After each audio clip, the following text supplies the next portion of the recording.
খাবি না মিষ্টি? এই যে আমরা পরোটা নিয়ে আসছিলাম, মিষ্টি একটা খেলো, আদি আসছে, আদি খাবে, তারপরে পরোটা মাছ দিব। খাবো না আমি। খাবি না? কেন? ভালো লাগে না? খাইছি। মাংসটা পরে দেবো। এখানে কি কি আছে দিকে? খুব পরিশ্রম হয়ে গেছে রে আদিত্য। আদিত্য বলতেছে কি? দাঁড়া, কথা বলছি।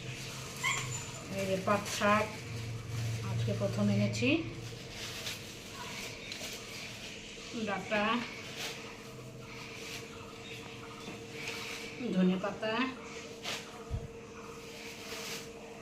শসা, কাঁচা লঙ্কা, এখানে আছে আদা রসুন। আর একটা জিনিস এনেছি আমার শাশুড়ি মায়ের ভীষণ পছন্দের, বাবা, এই যে মিষ্টি কুমড়া। এটা উনি খুব ভালোবাসে, ভাজা সেদ্ধ ছোটো মাছ দিয়ে, ছোটো মাছ আনিনি। আর এনেছি এখানে মিষ্টির পছন্দের, আমার বাজারে গেলে শুধু সবার পছন্দেরটাই আনতে হয়। এখানে একটা তরমুজ, মিষ্টি খুব ভালোবাসে, স্কুল থেকে এসে খাবে। একটা নারকেল এনেছি, স্ট্রবেরি, এটা বৃষ্টির পছন্দ, তাই আজকে অনেকদিন পর পেলাম। কাছে আয়,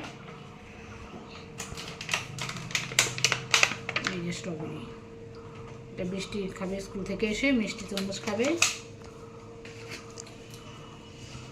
আলু, গাজর, পেঁয়াজ। ওকে একটা গাজর দাও তো, দাঁড়া ছোট দীক্ষা তো ছোট। দাঁড়া, ভোগ চাল, কারণ আমার আগের চালটা অল্প আছে ঘরে, তাই এবার আজকে একটু নিয়ে আসলাম। কাজু কিশমিশ, হ্যাঁ, দুধের প্যাকেট পায়েসের জন্য। তো আমার বাজারে এইটুকুই।